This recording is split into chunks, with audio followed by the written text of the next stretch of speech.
Assalamualaikum warahmatullahi wabarakatuh.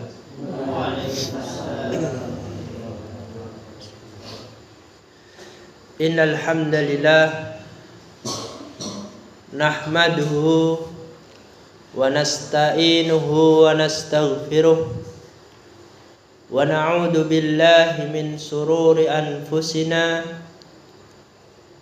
wa sayyiati a'malina may yahdihillahu fala mudilla lahu wa may yudlil fala hadiya lahu wa asyhadu an la ilaha illallah wahdahu la syarika lahu wa asyhadu anna Muhammadan abduhu wa rasuluh. Amma ba'd. Para hadirin jamaah penuntut ilmu yang sangat dimuliakan oleh Allah Subhanahu wa taala,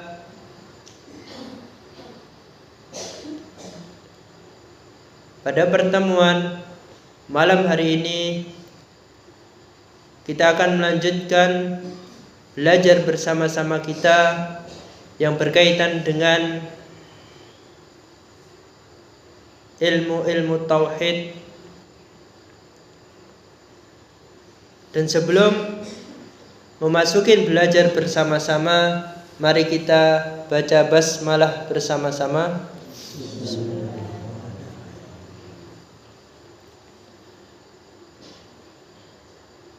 Para hadirin jamaah penuntut ilmu yang sangat dimuliakan oleh Allah Subhanahu wa taala, adapun materi yang akan kita pelajari pada malam hari ini sebagaimana yang terdapat di dalam kitab Al-Jadid fi Syarhi Kitab Tauhid berkaitan dengan babu ma jaa fi himayatil Mustafa sallallahu alaihi wasallam janabat tauhid wa sadduhu kulli tariqin yusilu ila syirki. Topik pada malam hari ini berkaitan dengan usaha Nabi sallallahu alaihi wasallam dalam menjaga keaslian tauhid. Wasadduhu kulla tariqin, dan usaha Nabi dalam menutup semua jalan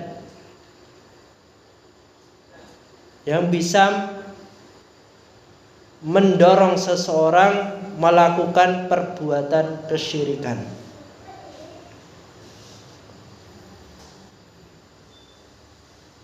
Di dalam kitab Al-Jadid fi Syarhi Kitab Tauhid, Allah Subhanahu wa taala berfirman di dalam surah At-Taubah ayat 128, laqad ja'akum rasulun min anfusikum azizun 'alaihi ma 'anittum harisun 'alaikum bil mu'minina raufur rahim. Laqad ja'akum rasulun min anfusikum, sesungguhnya telah datang kepada kalian seorang rasul dari kaum kalian sendiri. Azizun 'alaihi ma 'anittum,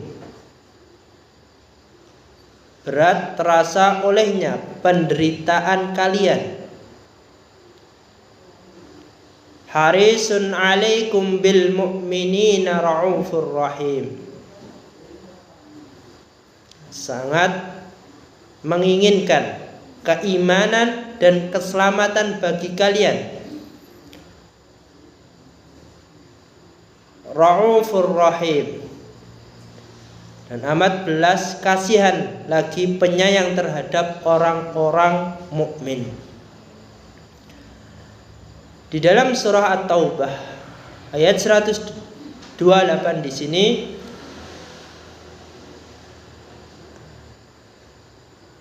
telah diutus seorang rasul, ar-rasul. Jadi maksud di sini Nabi Muhammad sallallahu alaihi wasallam min anfusikum. Ada kalimat anfusikum, dari kaum kalian sendiri. Maksud anfusikum, kaum kalian sendiri, ini ditujukan kepada bangsa Arab. Bahwasannya Rasul itu diutus oleh Allah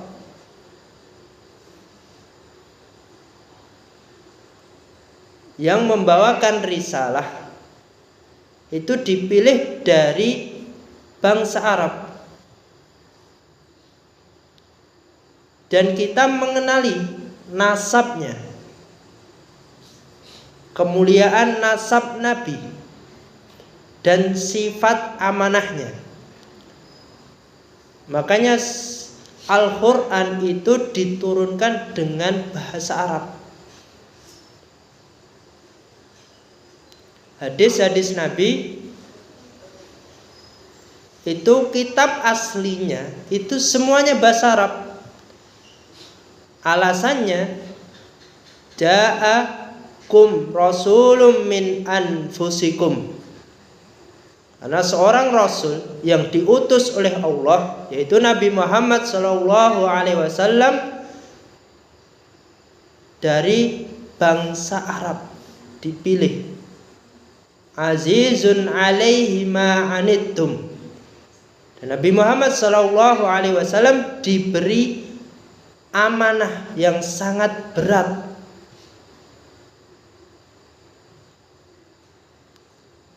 Harisun alaikum.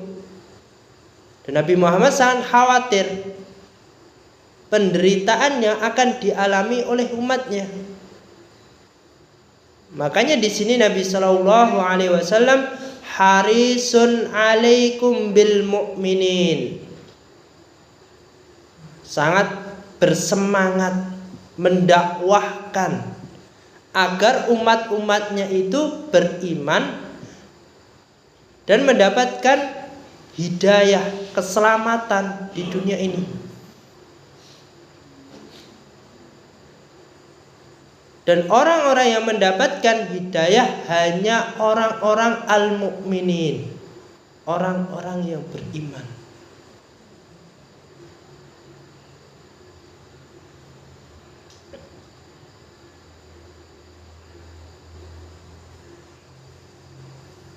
Dan orang-orang yang beriman dan orang yang mendapatkan hidayah itu merupakan orang yang Raufur Rahim, amat disayang oleh Allah Subhanahu wa ta'ala.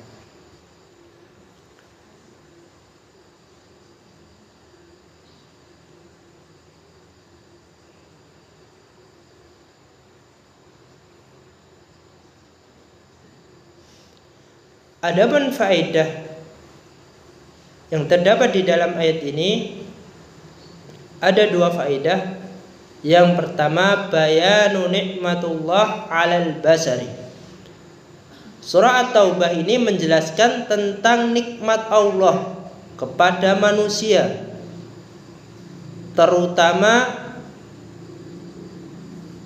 muqaddimatihim al-Arab, terutama bangsa Arab. Karena diutusnya Rasul, yaitu Nabi Muhammad sallallahu alaihi wasallam, itu dari bangsa Arab, keturunan Arab, yang terkenal nasabnya dan amanahnya, kepercayaannya.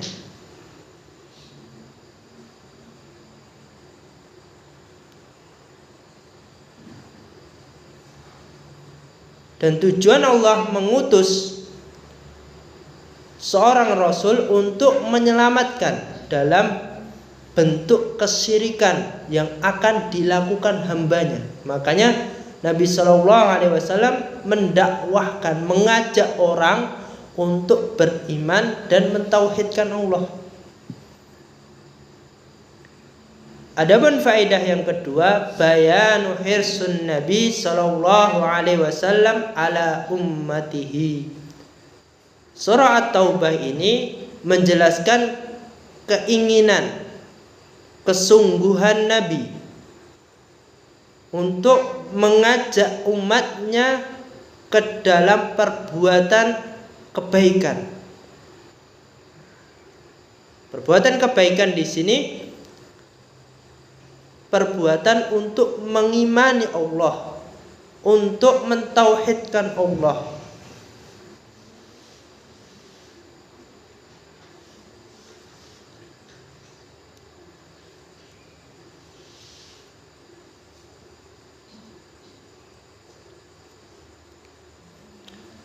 Adapun hadis selanjutnya, hadis dari Abi Hurairah radhiyallahu anhu, semoga Allah meridainya, qala, berkata, qala Rasulullah sallallahu alaihi wasallam, Rasulullah sallallahu alaihi wasallam bersabda, la taj'alu buyutakum kuburan. Janganlah kalian jadikan rumah-rumah kalian sebagai kuburan.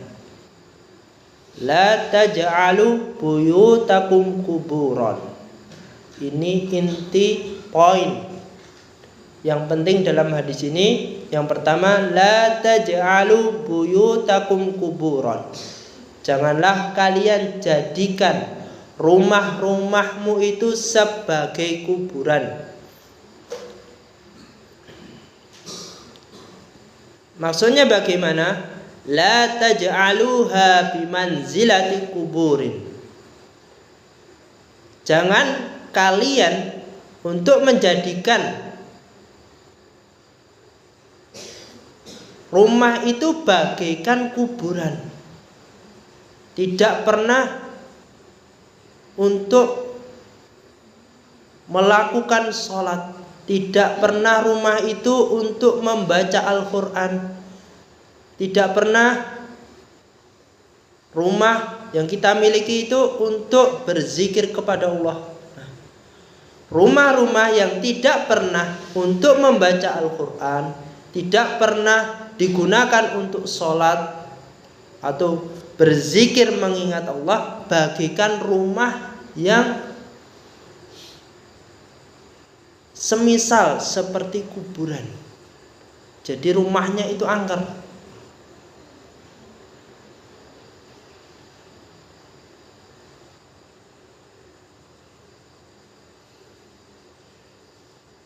Wala taj'alu qabri idan. Dan kita dilarang untuk menjadikan kuburan itu sebagai tempat perayaan untuk berkumpul.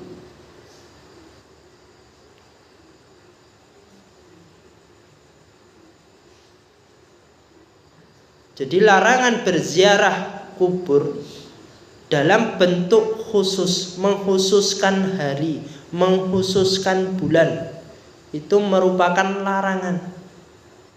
Apalagi berkumpul dengan kebiasaan pada waktu tertentu, tentunya itu tidak diperbolehkan. Wala taj'alu qabri idan. Jangankan kalian menjadikan kuburan itu atau kuburan Nabi Shallallahu Alaihi Wasallam sebagai tempat perayaan.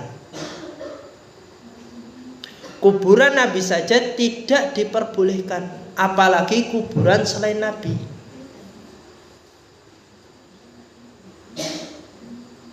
Jadi larangan keras ketika suatu makam atau kuburan itu dijadikan suatu perkumpulan.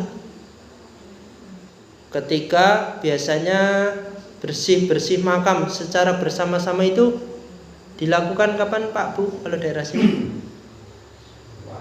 Ruah. Nah, Kalau menghususkan ruah itu untuk bersih-bersih makam dan memiliki tujuan khusus.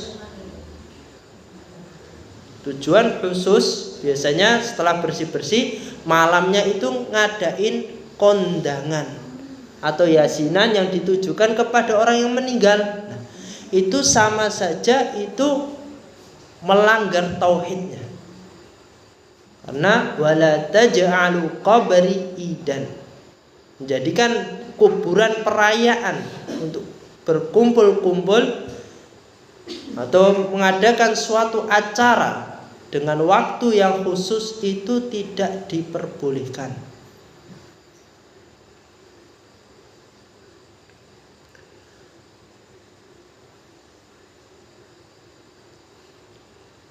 Selanjutnya, wasallu alayya fa inna salatakum tablughuni haitsu kuntum. Poin yang ketiga, sesungguhnya ucapan sholawat yang kita lakukan itu akan sampai kepada Nabi Muhammad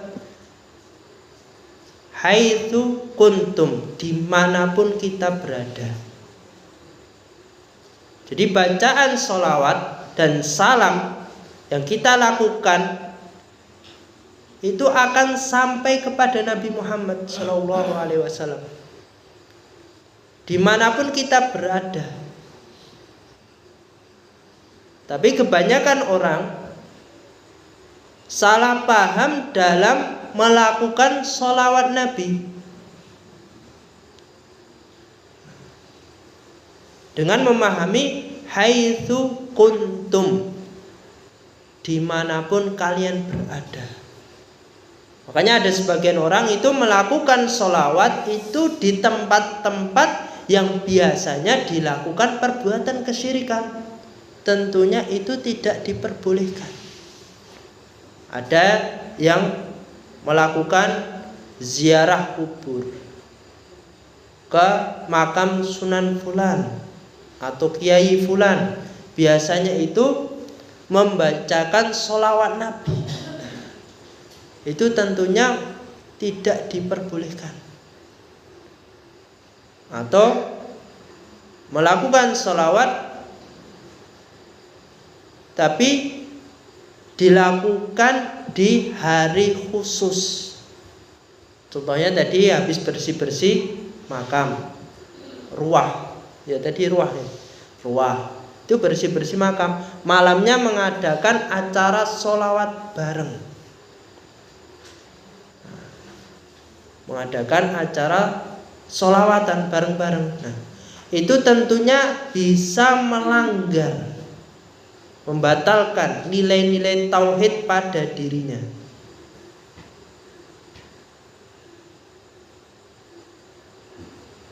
Adapun yang dimaksud di dalam hadis ini, fa inna salatakum tablughuni haitsu kuntum. Sesungguhnya ucapan sholawat yang kita lakukan itu akan sampai kepada Nabi. Tentunya kita harus memperhatikan tata cara sholawat yang akan kita lakukan. Harus sesuai dengan apa yang dicontohkan Nabi. Karena kalau tidak sesuai, maka amalan itu akan tertolak. Man 'amila 'amalan laisa 'alaihi amruna fahuwa raddun. Bahwasanya seseorang yang melakukan suatu amalan yang tidak pernah dicontohkan Nabi, maka amalan itu akan tertolak.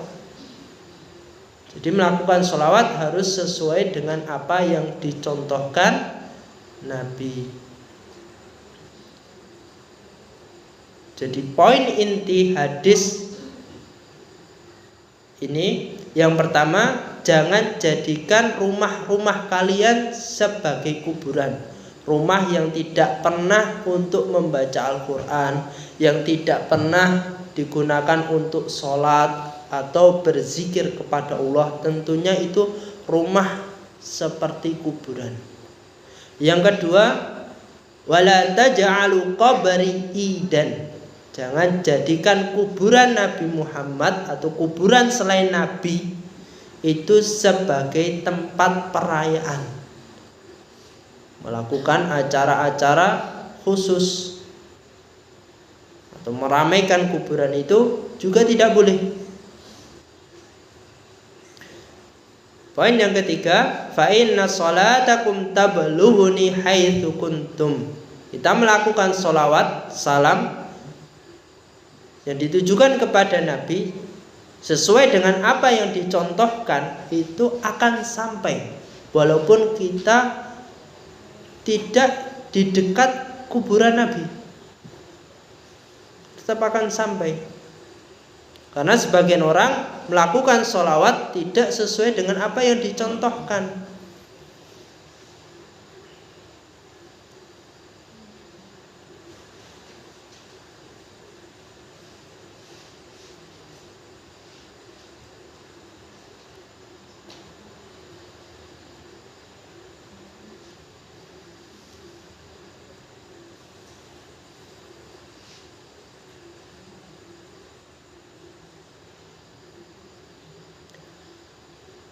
Adapun faedah hadis ini yang pertama, tahrimu hajril buyut min ibadatillah, haramnya mengkosongkan suatu rumah dari ibadah kepada Allah.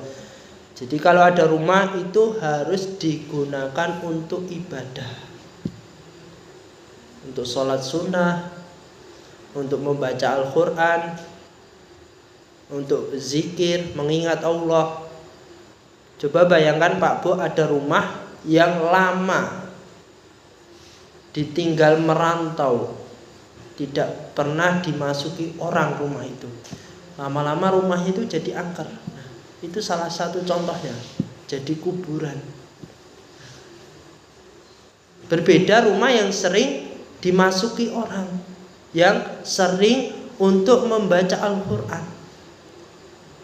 Itu lebih tenang daripada rumah yang ditinggal pergi, atau rumah ditempati seseorang tapi tidak pernah digunakan untuk membaca Al-Quran.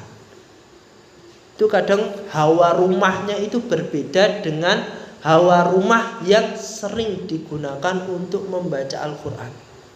Ketenangannya itu berbeda. Adapun faedah yang kedua, tahrimus sholati fil maqabir, haramnya mendirikan sholat atau mengerjakan sholat di kuburan. Jadi sholat di kuburan itu hukumnya haram, kecuali sholat jenazah kalau keadaan darurat, itu baru diperbolehkan. Karena sebagian orang yang meminta kepada kuburan itu melakukan sholat di kuburan. Atau ketika ziarah tur Sunan Fulan itu kadang sholatnya itu masih di satu pekarangan dengan kuburan sunannya itu. Itu tentunya itu tidak diperbolehkan.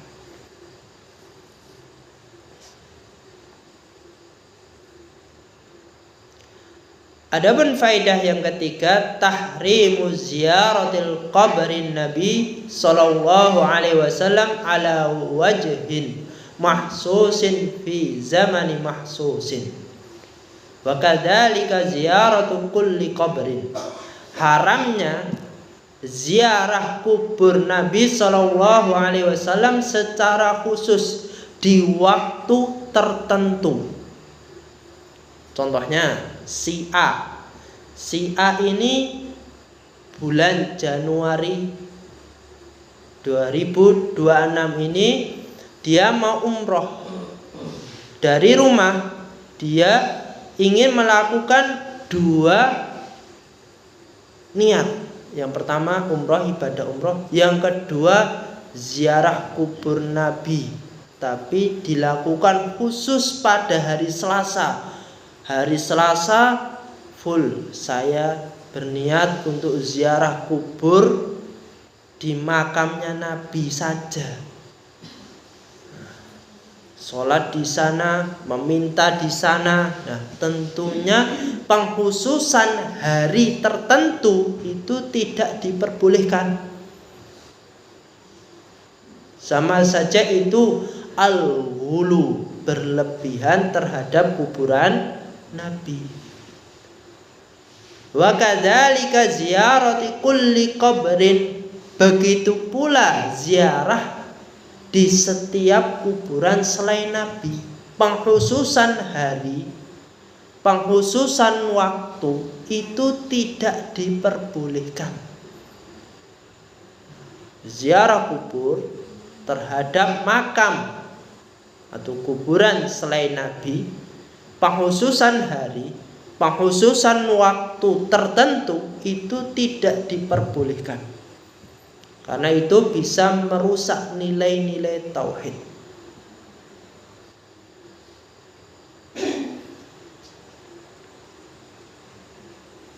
Adapun faedah yang keempat, wujubu as-salatu 'alan nabi sallallahu alaihi wasallam.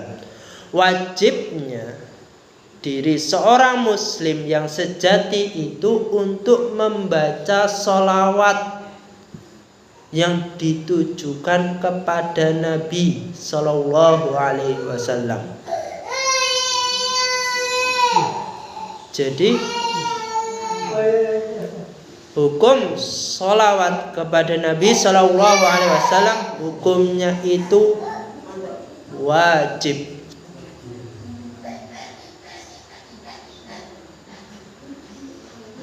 Tapi wajibnya dalam bersolawat kepada Nabi sallallahu alaihi wasallam tentunya harus mengikuti tata cara solawat. Tidak boleh asal-asalan, tidak boleh ikut-ikutan. Cuma ngikut saja, tapi tidak tahu sumbernya.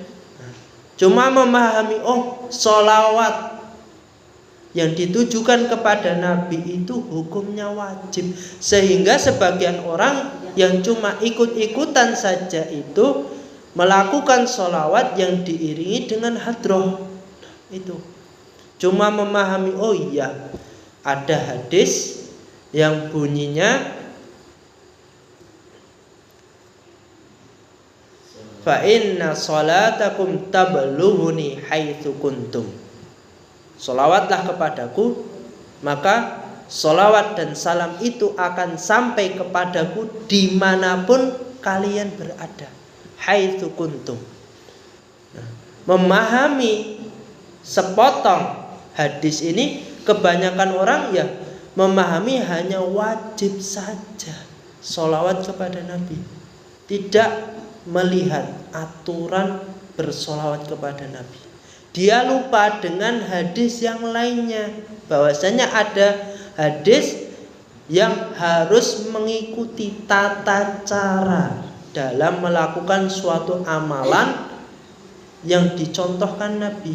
Kalau tidak mengikuti maka itu akan tertolak. Kaidah hadis Arba'in Nawawi, man amila amalan laisa alaihi amruna fahuwa raddun. Suatu amalan yang tidak pernah dicontohkan Nabi, maka itu tertolak. Nah, dia lupa kaidah ini, sehingga sebagian orang cuma memahami hadis ini saja, memahami bahwasanya sholawat itu wajib ya, sepenting sholawat. Nah, itu. Lupa dengan tata caranya. Harus sesuai Nabi Sallallahu Alaihi Wasallam.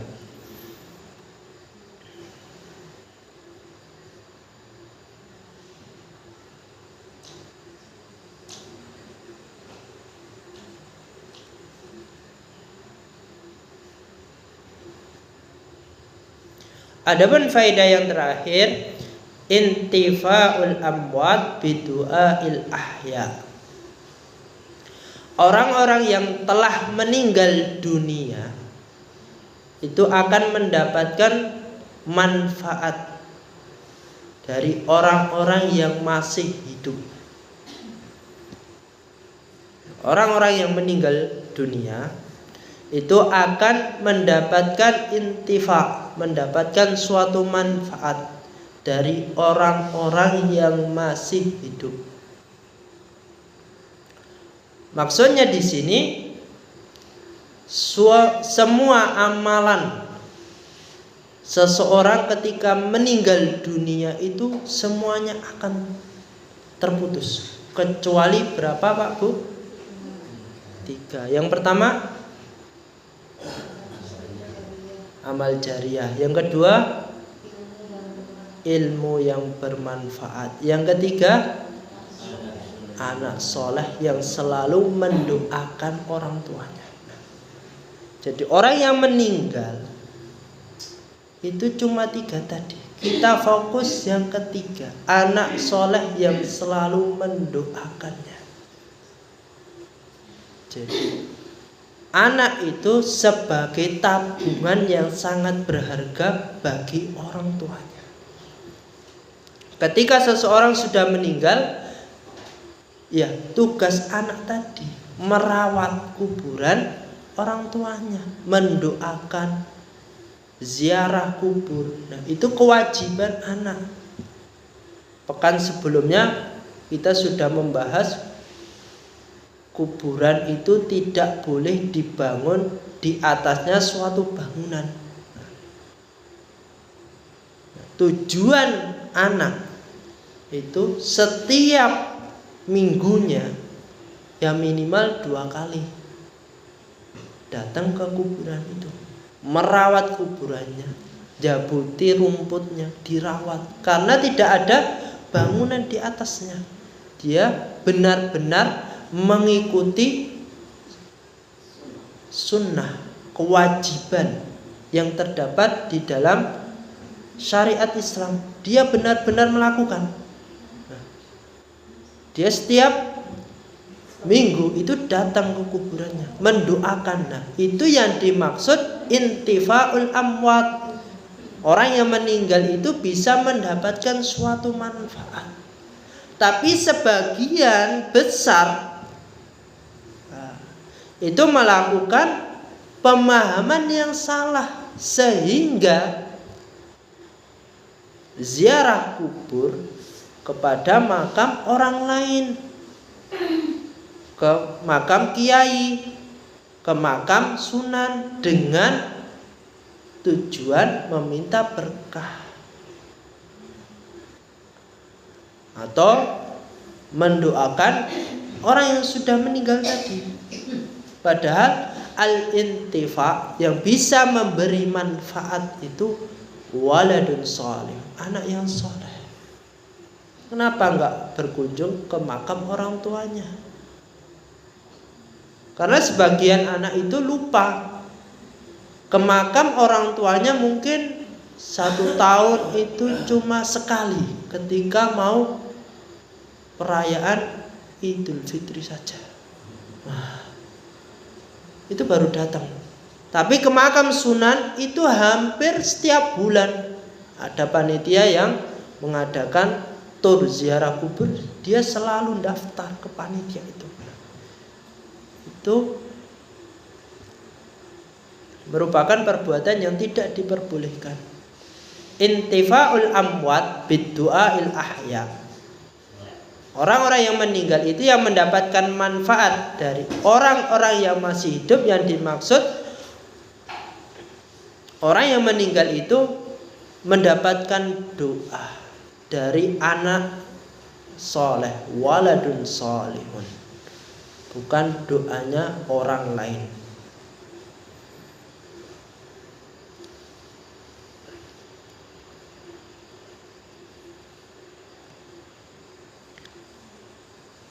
Adapun hadis yang terakhir,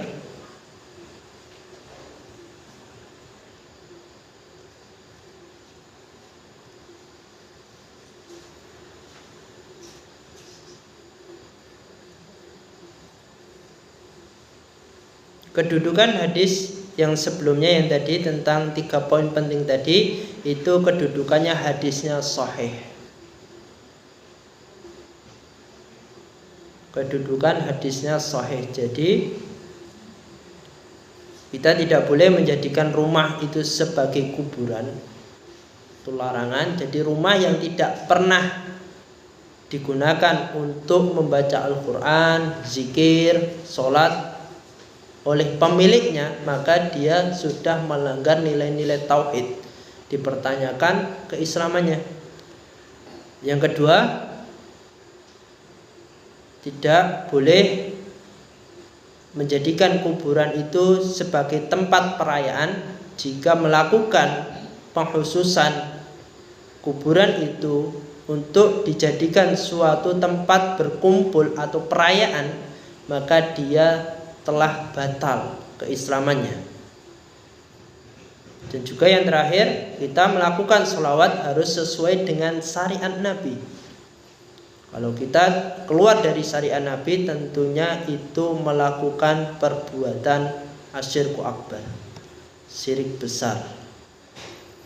Adapun hadis yang terakhir, wa an Ali ibnul Husain,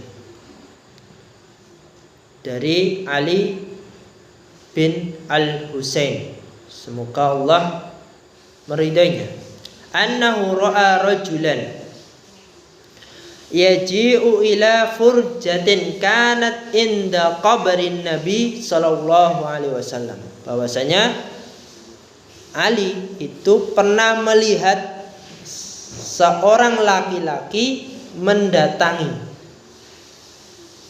celah yang berada di samping kuburan Nabi.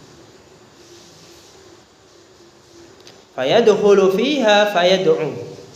Lalu seorang laki-laki ini masuk ke sana, masuk ke celah di antara atau yang terdapat di kuburan Nabi, dan berdoa. Fanahahu, maka Ali ibnul Husain melihat hal itu, melarang seorang laki-laki tersebut. Wa qala ala uhdithukum hadisan sami'tuhu min abi an jaddi an Rasulillah. Si Ali ini melarang seorang laki-laki dan mengatakan, maukah kalian aku sampaikan hadis yang telah aku dengar dari abi, bapakku, jaddi, dari kakekku, an Rasulillah, dari Rasulullah sallallahu alaihi wasallam bersabda, la tattahidu qabri idan, janganlah kalian menjadikan kuburanku sebagai tempat perayaan, sebagai tempat berkumpul. Jadi Ali ibnul Husain itu melihat seorang laki-laki yang mendatangi kuburan Nabi dan menyampaikan pesan hadisnya Nabi. Dan Nabi sebelumnya sudah mewanti-wanti umatnya, jangan jadikan kuburanku itu sebagai tempat perayaan. Tapi seorang laki-laki ini belum mengetahui hadis itu. Makanya Ali ibnul Husain menyampaikan pesan hadis ini yang didengar dari bapaknya, dari kakeknya itu mendengar langsung dari Rasulullah. La tattahidu qabri idan, jangan jadikan kuburanku itu sebagai perayaan, sebagai tempat berkumpul. Jadi Nabi sini sudah mewanti-wanti, takut kuburannya nanti dijadikan tempat berkumpul, tempat perayaan. Karena dahulu belum terkena perluasan Masjid Nabawi, sehingga masih di dalam rumahnya tadi. Makanya bisa masuk seorang laki-laki ini yang ingin doa, meminta kepada kuburan Nabi, masuk celah tadi. Wala buyutakum kuburan, dan juga jangan menjadikan rumah-rumah atau tempat tinggal kalian itu sebagai kuburan. Jadi rumah itu wajib, kita harus mewajibkan diri kita setiap hari itu digunakan sholat, zikir, atau membaca Al-Quran. Kalau sudah memiliki putra atau putri, itu seorang bapak atau seorang ibu itu harus mewajibkan kepada putra-putranya atau putri-putrinya itu membaca Al-Quran sehabis maghrib atau sehabis subuh. Jangan cuma megang HP terus. Mau tidur megang HP, bangun tidur megang HP. Tapi harus dirubah kebiasaan. Sebelum tidur harus membaca Al-Quran. Habis subuh itu membaca Al-Quran minimal 1 lembar. Membacanya di rumah itu akan mendatangkan ketenangan.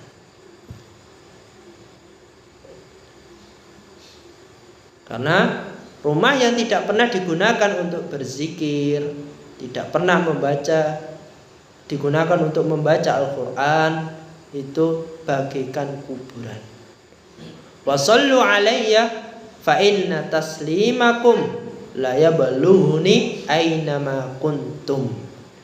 Dan ucapkanlah sholawat untukku, maksudnya untuk Nabi Muhammad SAW, pasti itu akan sampai kepadaku, pasti akan sampai kepada Nabi Muhammad dimanapun kalian berada. Nah, ini hadisnya yang ketiga ini seperti hadis yang pertama tadi yang kedudukannya sahih. Intinya sama, ada 3 poin.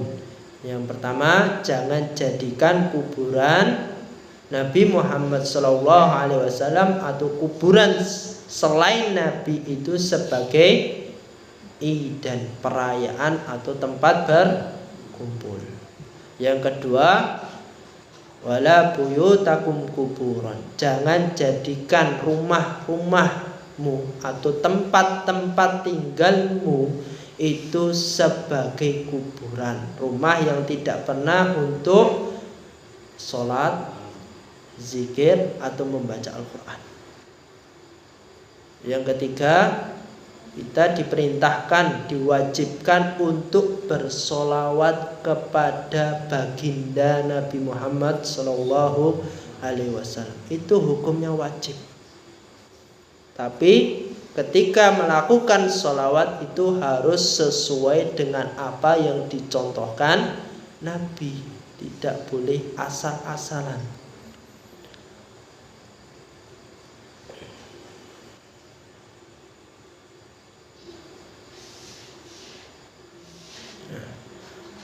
Adapun kedudukan hadis ini juga kedudukannya sahih, sebagaimana hadis-hadis atau hadis sebelumnya, dikuatkan hadis sebelumnya, hadisnya itu juga sahih. Jadi larangan menjadikan suatu kuburan itu sebagai perayaan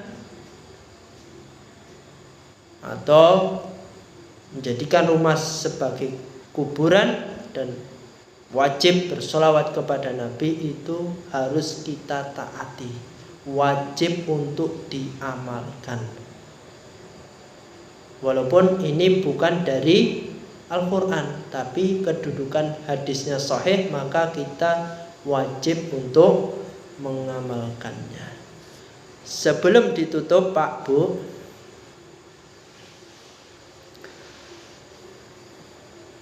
ada pertanyaan. Tadi ada 2 hadis, itu ada 3 poin penting. Yang pertama nopo Pak?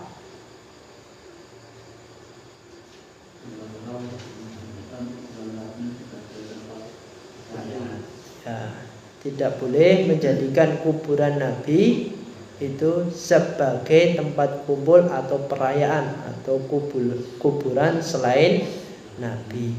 Yang kedua nopo Bu? Bu? Yang kedua tadi nopo? Mas, ini tuh dingin Mas, enaknya buat tidur. Ya, yang kedua tadi jangan jadikan rumah sebagai kuburan. Yang ketiga, wajib untuk sholawat kepada Nabi Sallallahu alaihi wasallam. Iya. Ini musim hujan itu enaknya buat tidur. Berat. Mungkin kita cukupkan sekian karena waktunya sudah habis. Jika ada salah kata atau perkataan saya kurang sopan, saya minta maaf sebesar-besarnya. Mari kita tutup dengan doa kafaratul majlis. Assalamualaikum warahmatullahi wabarakatuh.